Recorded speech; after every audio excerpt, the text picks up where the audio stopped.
So a couple things you said there, Daryl, that kind of scared me. One is that great fun, right? Referring to this, and I've been working on this for a little while, and fun is not one of the words I used to describe it, but you did. You said it's great fun. So hello everyone. My name is Clay Braun. I am a lieutenant colonel in the Washington National Guard. I am the deputy operations officer for the Washington National Guard. So what that means, my title is actually Deputy J3. So J talks about domestic operations in the Guard. The J staff focuses on all things here on the domestic side, and 3 is operations. So I haven't been a domestic operations guy my entire career. In fact, I've really only been at this about the last 2 years. About 2 years ago, the Adjutant General of the state of Washington, and I think you all realize he's basically emergency manager for the state, right? He's the governor's emergency manager. So about 2 years ago, he hires me and he puts me in this job. And prior to that, all my military time, I was one of these guys focused on the federal mission. In fact, I spent some time in Iraq with one of the guys in the back row there. So that's been the focus of my career. So he put me in this domestic ops job, and he says, Clay, my #1 priority is domestic operations. I said, Roger, boss, got it. He says, in domestic operations, the thing that keeps me awake at night is the CSZ. So what I want you to do in this job is I want you to find a solution. I want you to fix the CSZ. And I said, Roger, but he's a 2-star general, and I'm definitely not. So Roger, moving, and he left. And so I turned around to my new boss, and I said he's a colonel, and I said, hey, Colonel, one question. He says, yeah, go ahead. What's a CSZ, right? Because I had no idea what the CSZ was. I'm a Washingtonian by birth, but I didn't know. So obviously we're talking about this thing called the Cascadia Subduction Zone. And so I'll run you through this. A couple quick administrative notes. When I give the full measure of this brief, and I try and touch on all the different capabilities and critical components, it's a very long briefing. So I've tried to tailor this to this audience. I've tried to kind of focus on some of the things that I thought were more in tune with healthcare. So I'm trying to make the thing shorter, but still it's going to be a long brief. So what I'm going to do is I'm going to be going through these slides very, very quickly.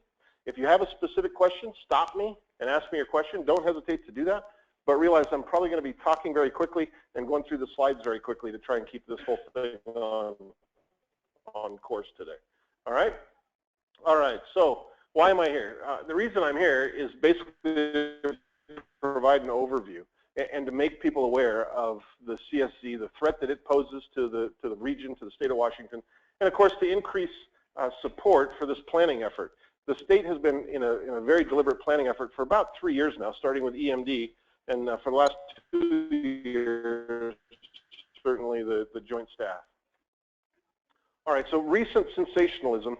Daryl mentioned the New Yorker article, and it's been kind of interesting to see this. And of course, Sandy Doughton wrote a book a couple years ago, Full Rip 9.0. Great book. Recommend you read it if you get the opportunity.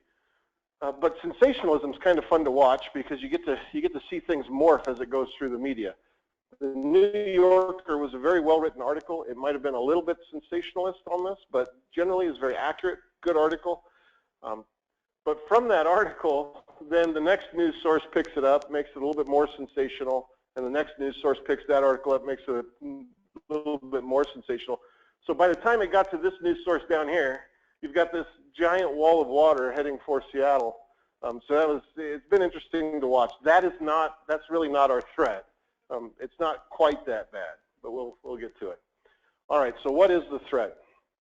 And I'm going to be walking around up here, so if it's annoying, let me know. But so most of you, I'm sure, are aware that or have heard of the Ring of Fire. We live on the Ring of Fire. It's a series of subduction zones, giant earthquake faults that surround the Pacific Ocean. Each one of those red lines up there indicates one of these fault lines, where one tectonic plate is riding over another or being subducted below another, subduction zones. I love this slide because those blue stars show where on those subduction zones there's been a major earthquake in the last 50 years or so. And so people, they look at the slide and they very quickly point out that, hey, wait a minute, we've got a red line, but we don't have a blue star. And it's true, we have not had a major earthquake on this fault in the last 50 years. Scientists will tell you that's not scientifically significant. These things do not rupture on a 50-year cycle. But it does tend to get people's attention. We are not with a blue star. All right, so what is the Cascadia subduction zone? So it's where the Juan de Fuca and the Pacific plates are going underneath the North American plate. They're being subducted underneath the North American plate. It creates a fault line that basically starts at Vancouver Island and goes all the way down the coast of Washington and Oregon into northern California. Depending on who measures it on a given day, it's somewhere between 700 and 800 miles long. Right, that's significant. First thing to understand about fault lines is the bigger they are, the more power they release to rupture. Right? So 800 miles is a pretty big fault line. About 30 years ago, people really didn't understand that this fault line was still alive. They thought it was kind of dormant. And some geologists started looking into it, particularly after the St. Helens eruption, started kind of looking into it and identified some anomalies and found out, in fact, this fault line is very much alive. So then they had to try and determine, okay, well, what is its average rupture rate or cycle, and what's its average rupture magnitude? So what they've found so far is that the average rupture of this fault line is about a magnitude 9 earthquake. Magnitude 9 earthquake, right?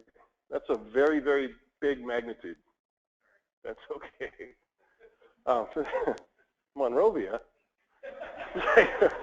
All right, so not familiar with the geology in Monrovia. So, so magnitude 9 earthquake. How many folks are familiar with the Nisqually quake in Western Washington, 2001? Right, so that was a 6.8 magnitude earthquake. It was centered underneath Anderson Island. It shook for about 35 or 40 seconds. A pretty typical earthquake, really. It caused just over $2 billion worth of damage. So this is a magnitude 9 earthquake, right? Much higher magnitude, orders of magnitude more power to be released.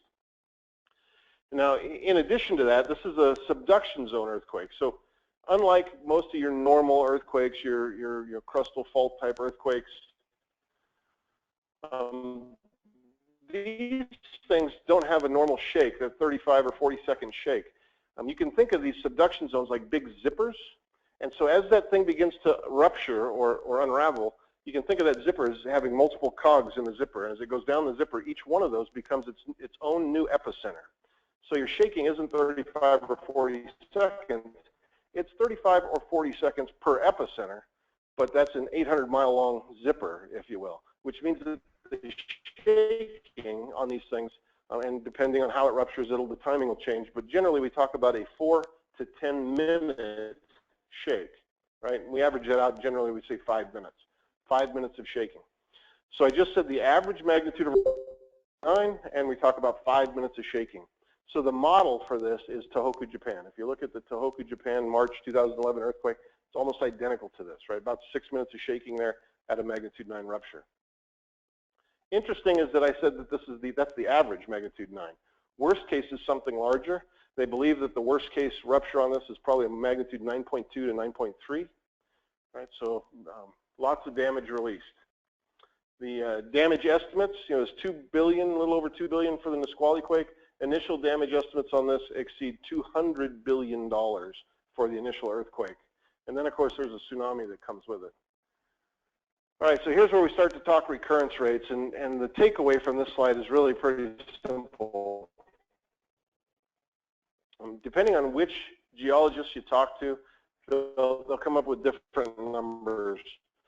Probably the most interesting thing I've read about recurrence rates on this particular fault line is that in the last 20,000 years, or going back to the last ice age, 75% of the ruptures on this fault line have occurred in a 310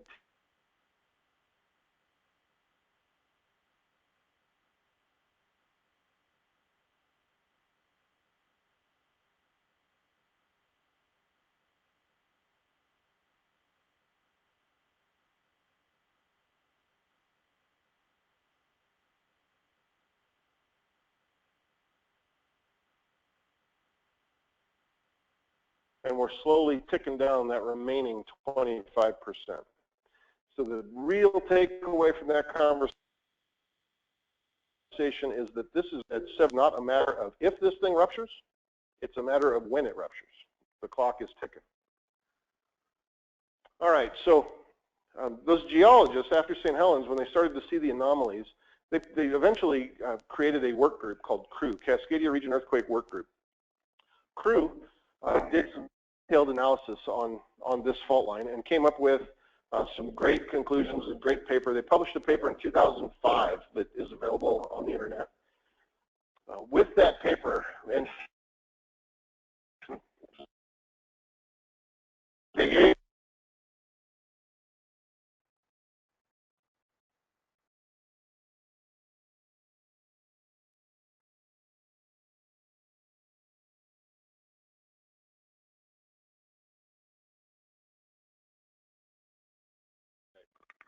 we'll try it again.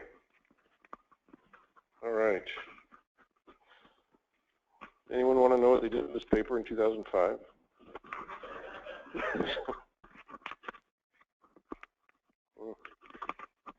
I'm not real good with this. I have a wife that helps me with this stuff, getting dressed. There we go. All right, so bottom line is FEMA took the results of the white paper from CREW and they gave it to a Department of Homeland Security agency called HITRAC.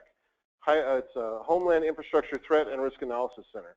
HITRAC spent about 3 years, several $1 million, modeling all of the problems that we anticipate seeing from this particular fault line and this earthquake. They put it into a computer modeling system and they ran a series of models on it, the Monte Carlo method of modeling, I guess is what it's called. And they spit out the results against all of our known critical infrastructure and key resources in Western Washington and Oregon.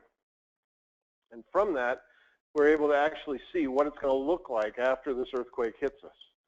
So a lot of the next slides you're going to see have to do with the results of the modeling.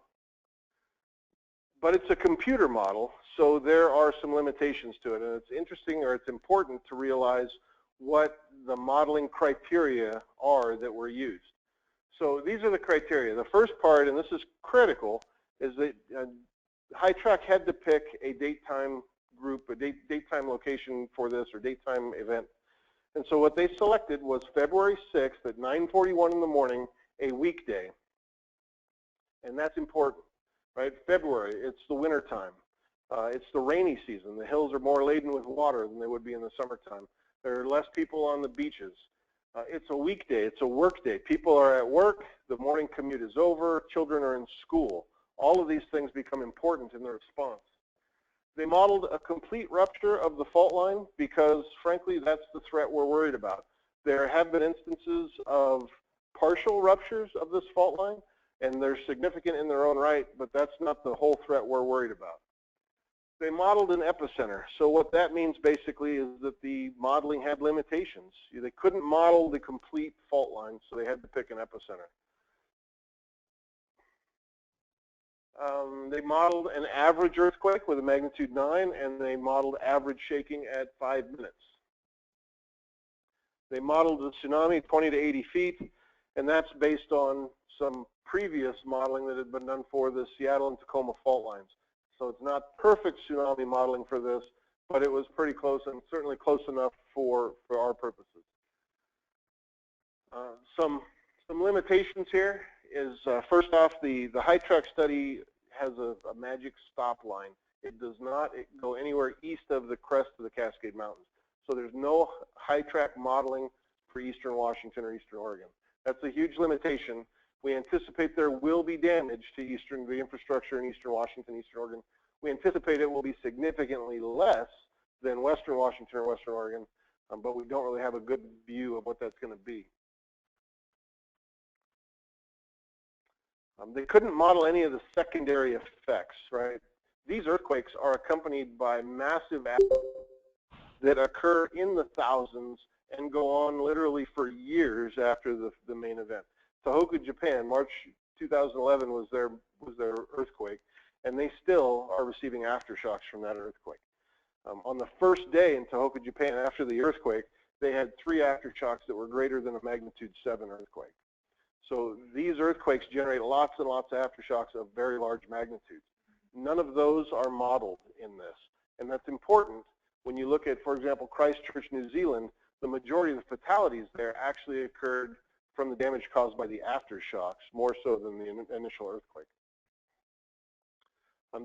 These earthquakes are always accompanied by massive fires, but they couldn't model the fires, so there's no modeling for that.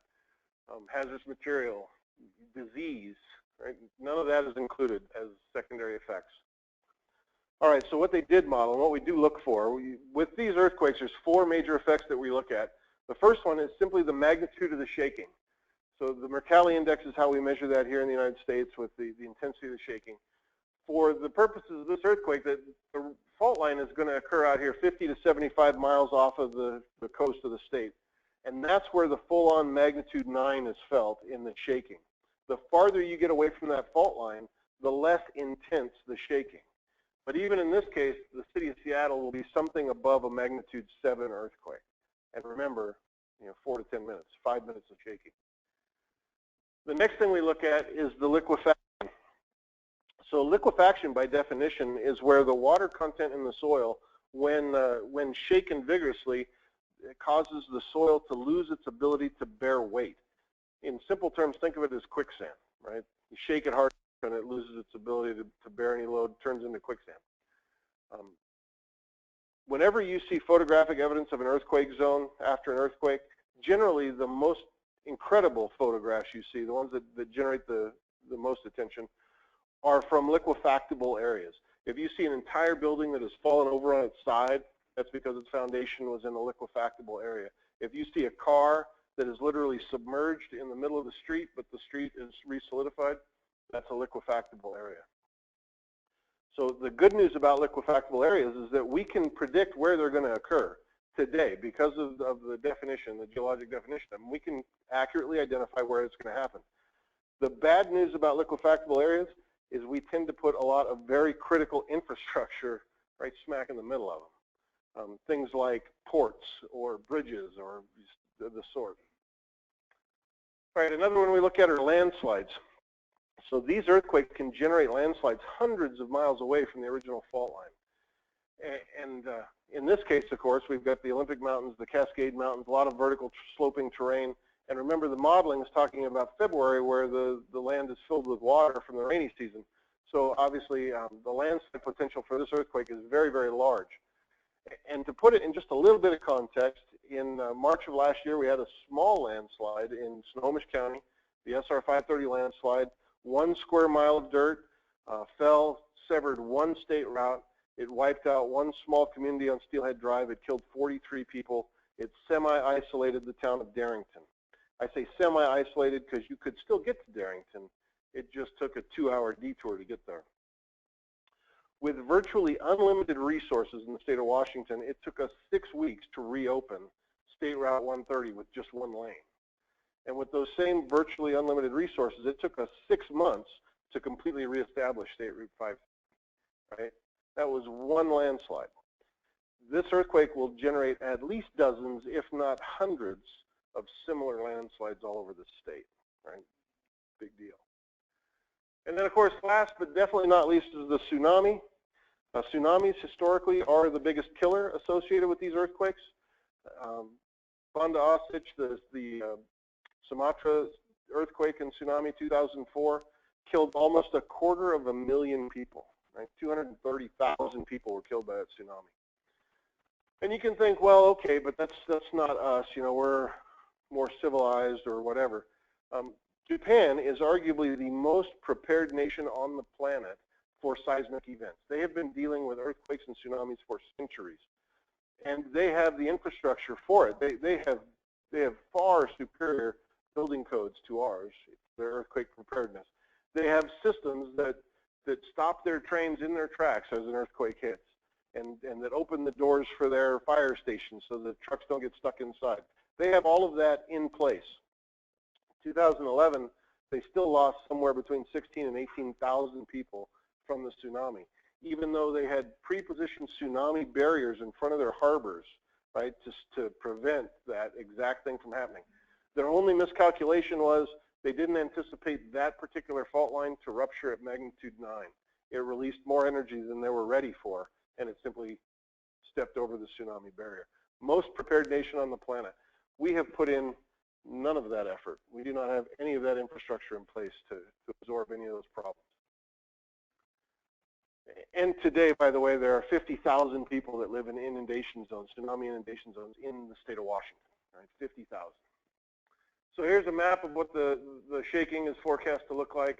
Here's some great pictures of what happens from the shaking.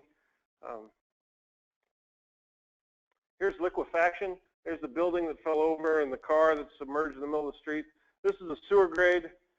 These giant pipes are filled with air, so when the land becomes liquefactable, they float and they raise up, and then when it resolidifies, they're no longer at grade. They're sitting up here. Here you have sand geysers that have come up out of a green field, liquefactable terrain. Tsunami inundation areas, 50,000 people in the state of Washington today. Here's that tsunami barrier in Sendai Harbor. The tsunami just stepped right over the top of it.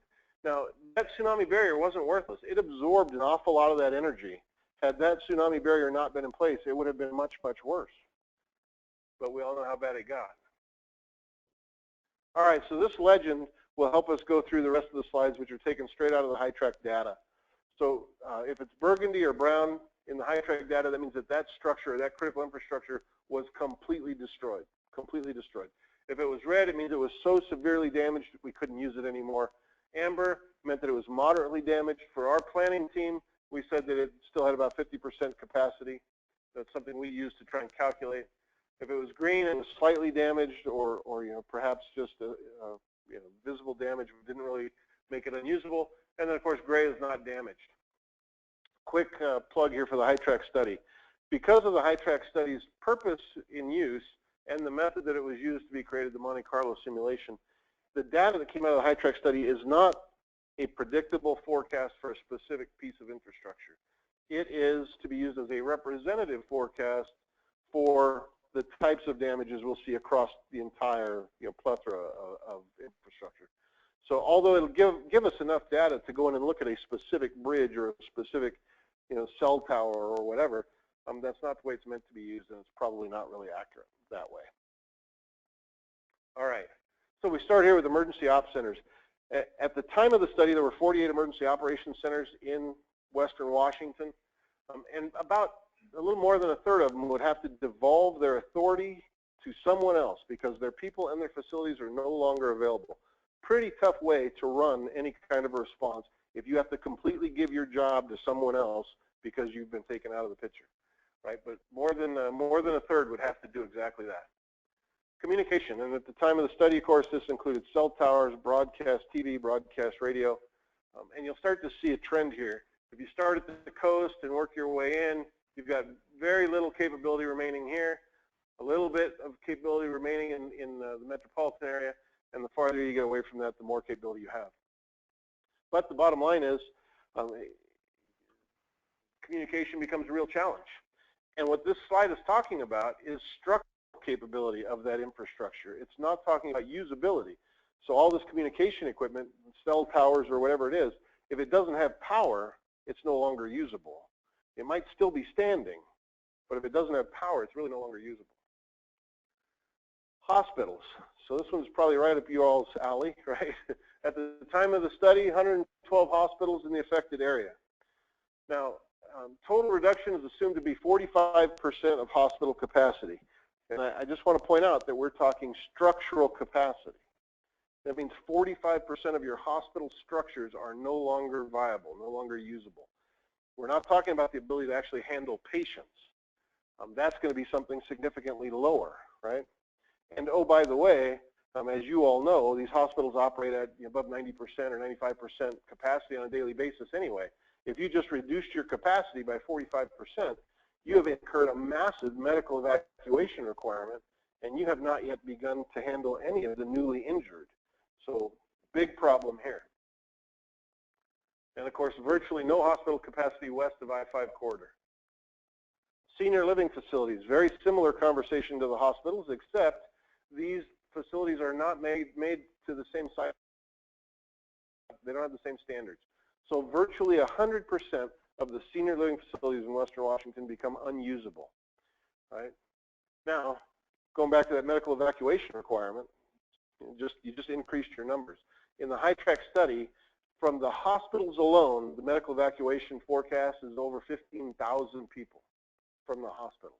When you add in the senior living facilities, you just increase that number by 65,000 people for a combined total in the state of Washington medical evacuation requirements of about 80,000 people, right? Which you all know better than most far exceeds this nation's capacity for medical evacuation, right? Using everything we have, that far exceeds our capacity for medical evacuation.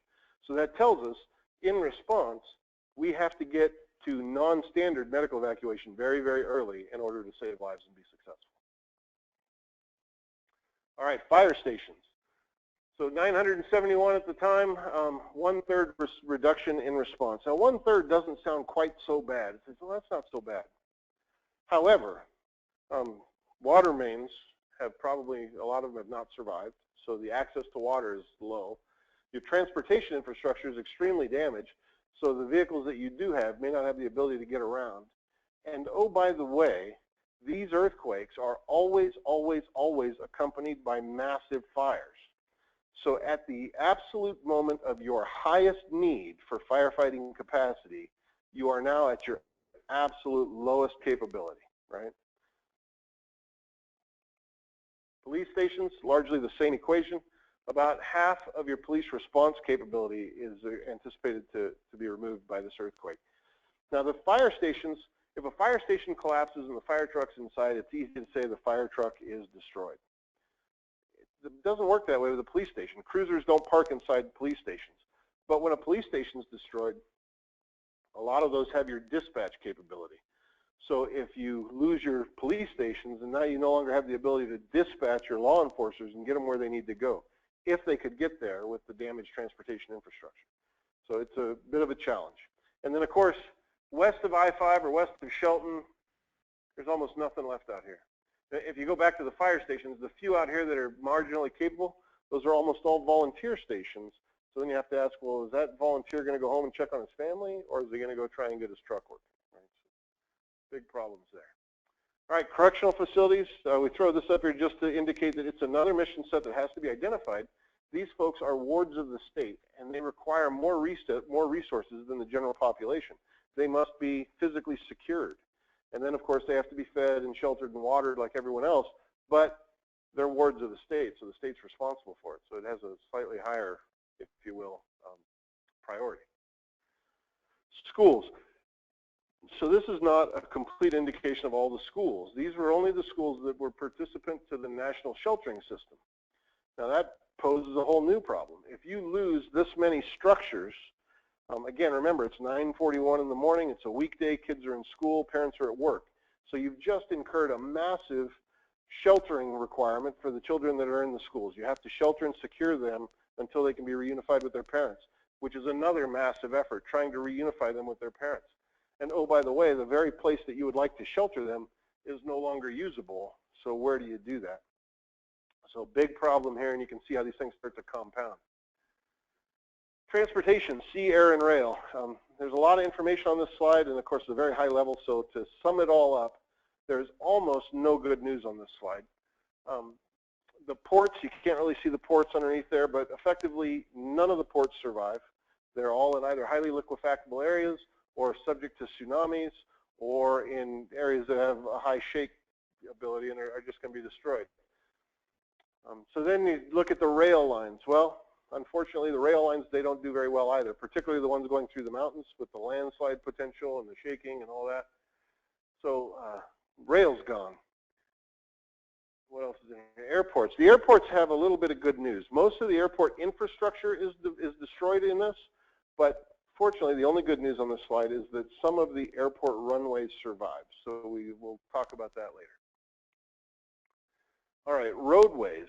Now this is only talking about the roadways, and red doesn't mean it's gone. It just means it's broken in so many places it's impassable.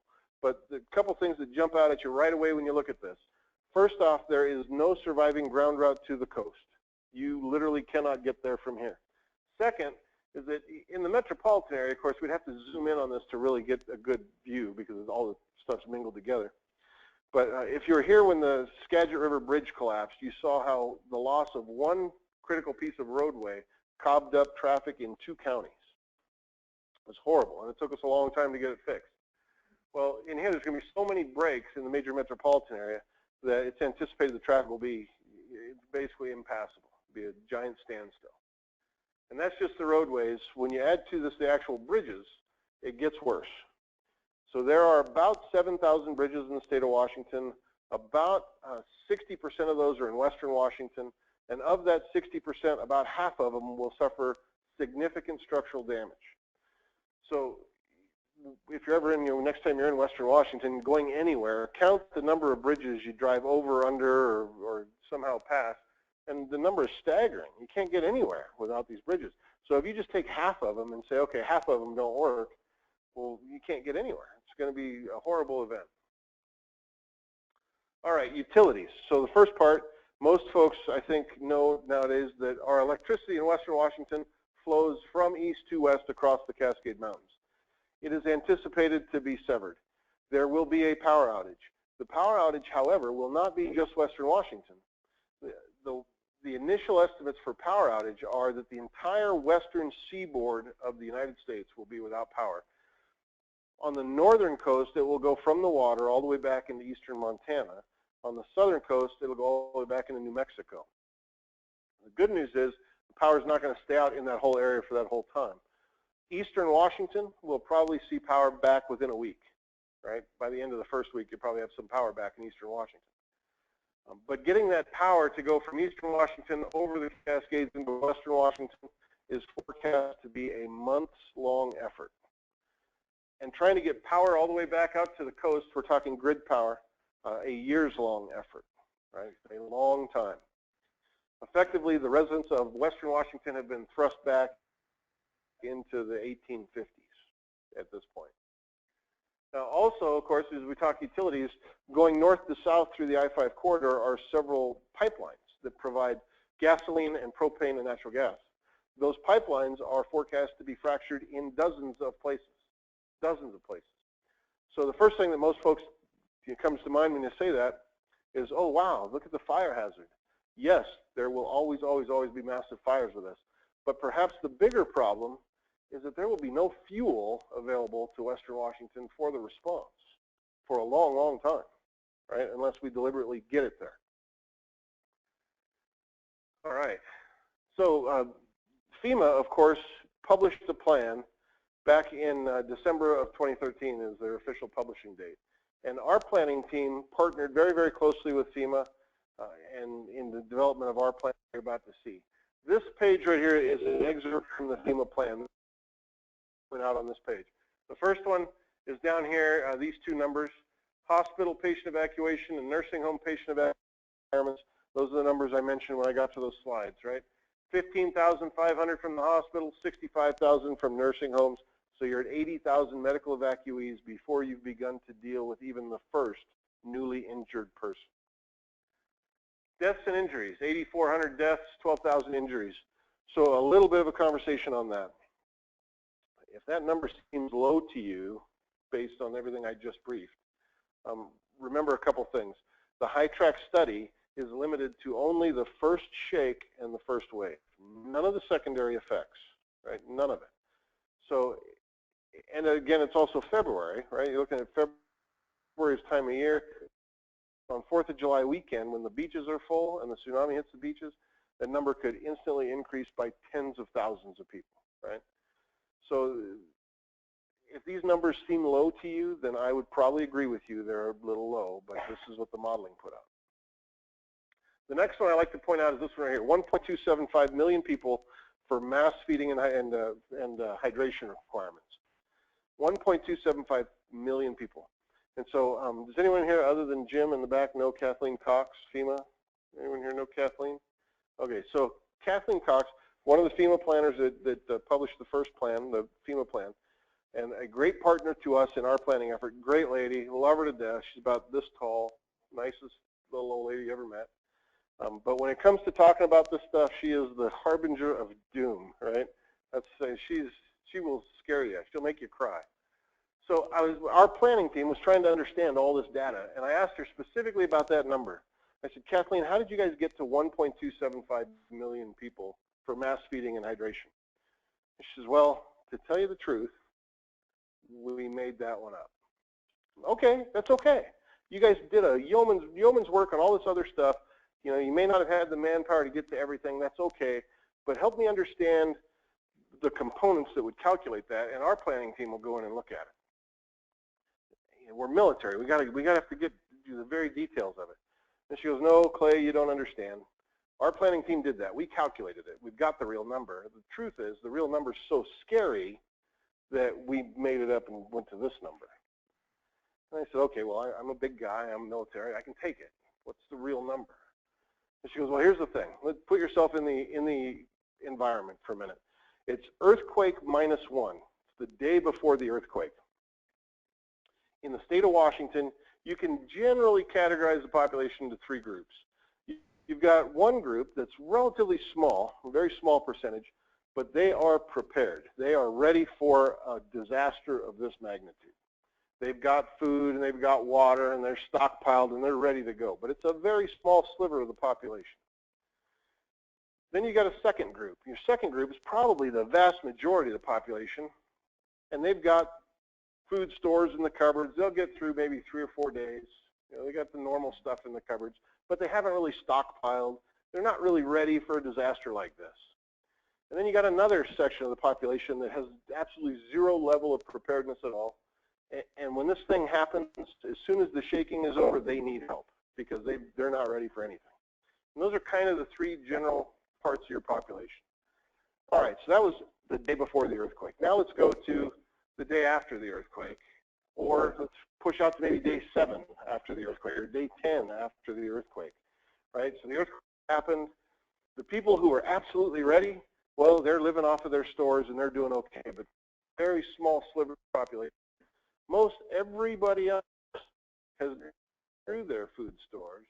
They've through what little bit they did have available to them, and now they're running out of food and water and the basic necessities.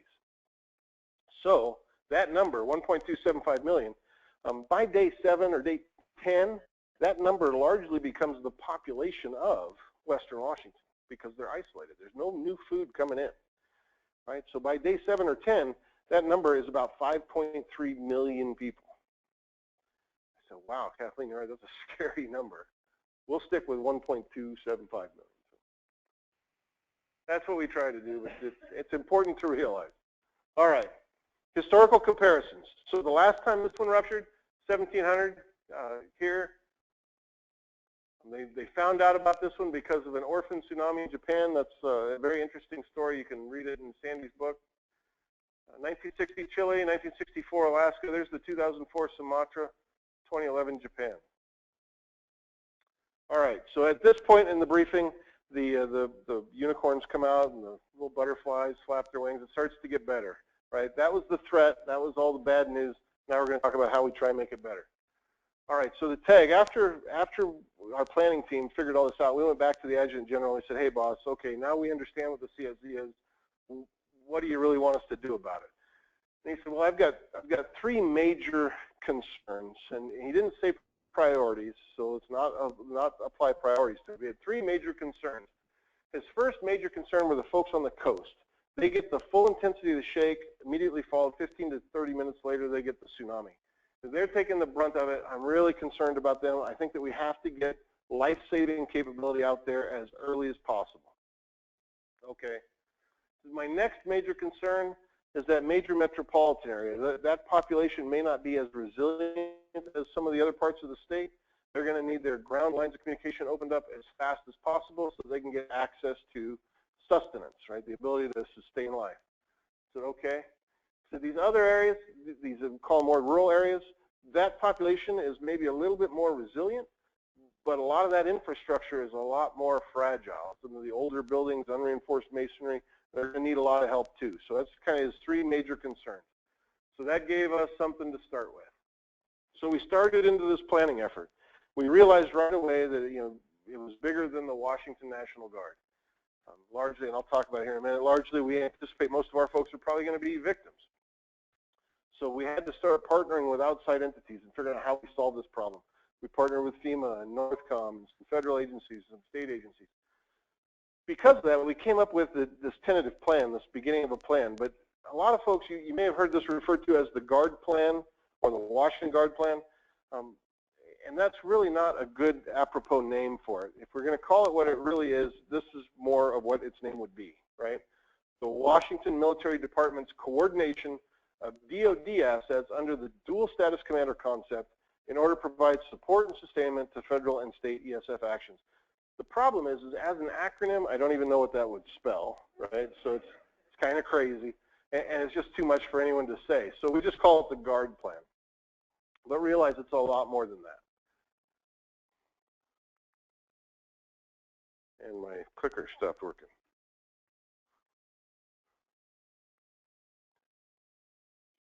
All right, there we go. All right, so what our planning is not. Our planning does not represent the total solution. And I want to make that really, really clear. We're talking about a DoD effort.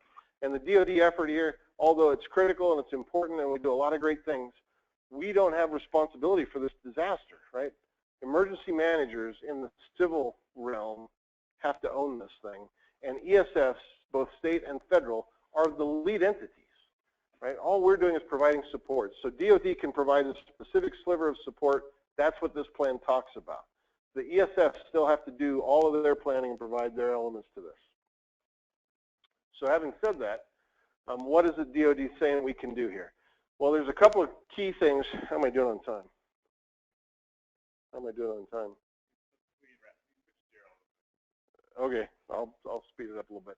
All right, so a couple things DoD said we can do is, number one, we have the ability to move stuff over inhospitable terrain. And there's going to be a lot of need for that in this event. So the ability to project forces forward into this area is one thing that DoD can provide. And then the other one is sustaining it once it gets here, right? So responders, we can help them get here, and then once they get here, we can give them life support. So they can do all the great things they need to do. Then we have additional competencies that we can provide in support of emergency management. All right, so we got a bunch of critical facts and assumptions.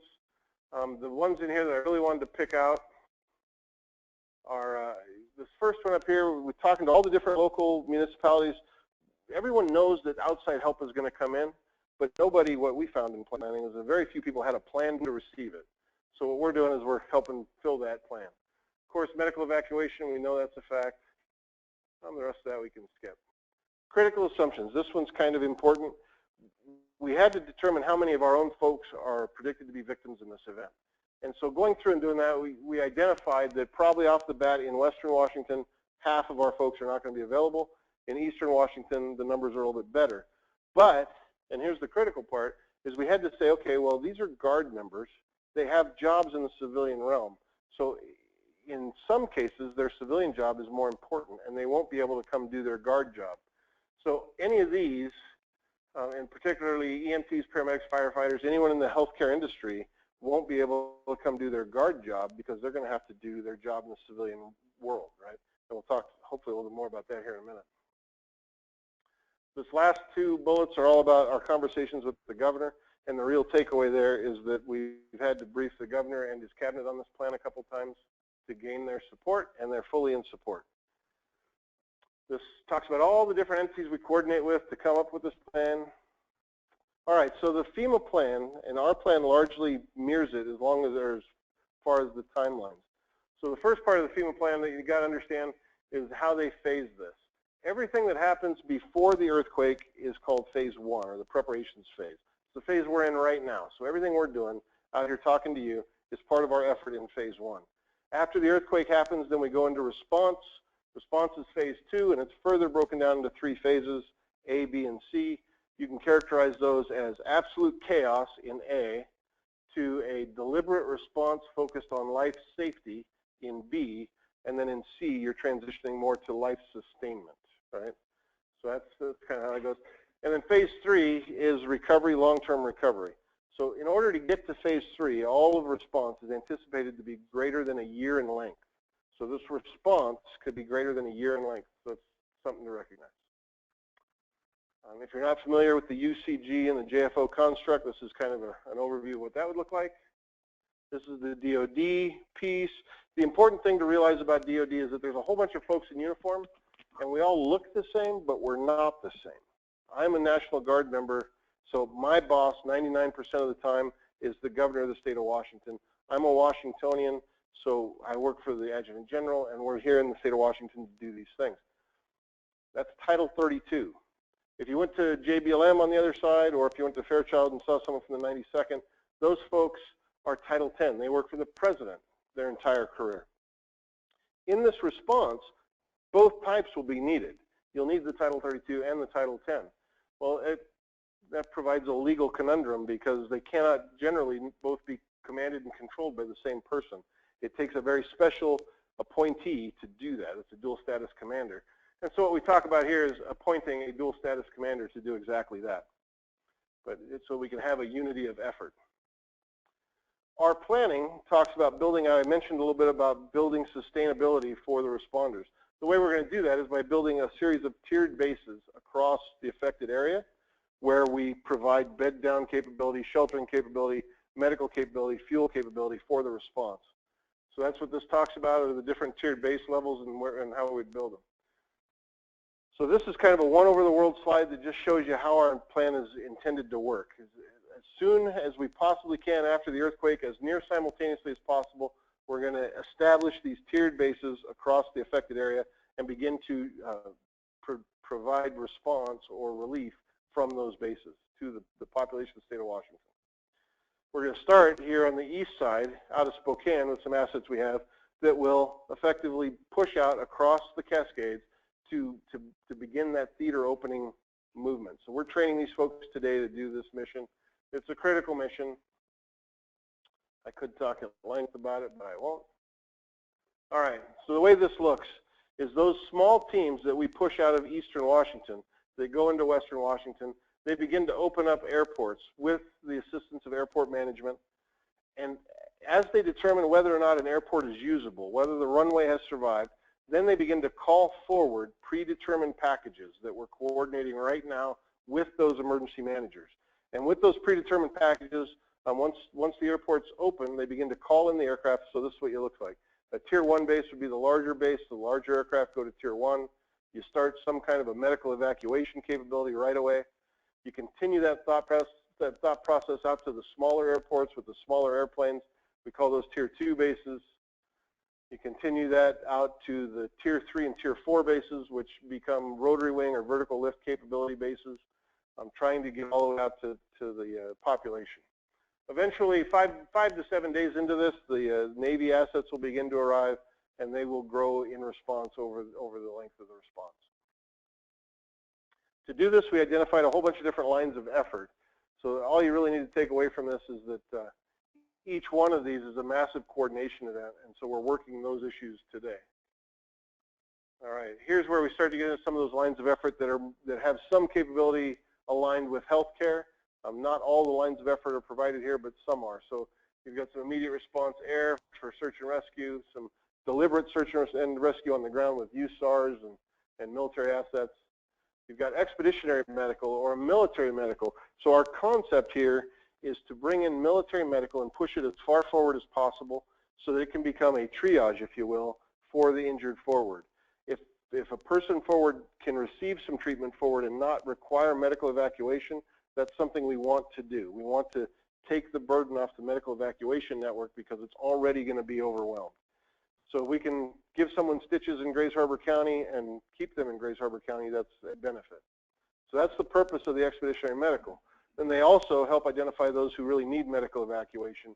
And from there, they get medically evacuated back to the existing civilian medical systems, the existing hospitals that are augmented by HHS's DMATs or whatever other assets might be available. So they do some overflow type work. From the DMATs, the folks that are treated are treated. The folks that can be evacuated are then moved backwards to the DASIS, the Disaster Aeromedical Staging Facilities, where they're processed for medical evacuation to other healthcare networks across the country that can take them and provide some treatment. In addition to this, of course, we're bringing in mortuary affairs, primarily to Homeland Security Region 3 because that's where the majority of the need is. But we're also talking about bringing fatality search and recovery teams to each county coroner within the affected area, so they have some capability. All right, so the way we're going to do this is we're going to build a bunch of geographic task forces. And what we did is we used the high-track study to calculate what the DoD-only level of support was that we could provide in each Homeland Security region. And so this is kind of an overview slide that shows that our calculations are just for the DoD effort, not including the state and federal ESF actions, just the DoD. We're looking at a response of about 40,000 people, 40,000 DoD members. Now, when we first saw that, I thought, wow, that's a horribly big number. No one's going to believe us. But what we later found out, of course, was that the DoD response to New Orleans in Hurricane Katrina, the city of New Orleans, was about 10,000 people. So 40,000 to the state of Washington seems pretty efficient. Talking with our friends at Northcom and Guard Bureau, that seems to be a very believable number. And the truth is it's a high watermark. The way DoD works over the course of a year of response, that number will fluctuate. And after a year, we'll probably have had a couple 100,000 folks that will have rotated through. All right. This is how we organize internal to the state of Washington. So we're working right now to establish headquarters in each of these Homeland Security regions that can coordinate with those emergency managers. So here, for Homeland Security Region 9, for example, the 141 Air Refueling Wing at Fairchild is our headquarters for this region. And in the back room today, I've got Chuck Riley, Lieutenant Colonel Chuck Riley, who is their lead person for this effort. So he's been working with Daryl, I think, already. And certainly, if any of you want to get to know the 141 Air Wing, just get a hold of Chuck. As kind of an overview, this is our intent. Our intent is for the military to provide direct support to civil authority in this response. This is not a military mission. Well, it is a military mission, but we don't take responsibility for it. The military is not in charge, is what I'm trying to say. We are not in charge. Civil authority is in charge. So the way we're going to support that is at every echelon, we're going to provide military effort in direct support of those civil leaders that have to do these missions.